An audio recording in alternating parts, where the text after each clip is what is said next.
Si Kalina Prab ay kilala sa kanyang malasakit at pagiging mapagbigay. Madalas niyang ginagamit ang kanyang platform para magbahagi ng mga kwento ng pagtulong sa mga nangangailangan. Sa kanyang mga vlog, madalas niyang ipakita ang mga aktibidad na may kaugnayan sa charity at ang pagtulong sa iba't ibang komunidad.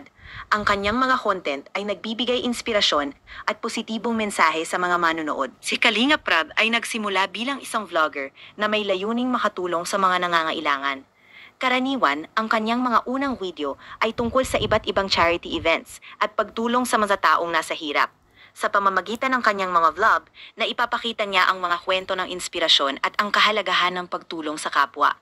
Sa paglipas ng panahon, lumago ang kanyang audience at naging inspirasyon siya sa maraming tao. Si Kalinga Prab ay gumamit ng ilang mga teknik para lumago ang kanyang channel. Una, pagbibigay ng inspirasyon. Ang mga kwento ng pagtulong at mga charity events ang pangunahing tema ng kanyang mga video na nagbibigay inspirasyon sa mga manonood. 2. Pagkonekta sa komunidad.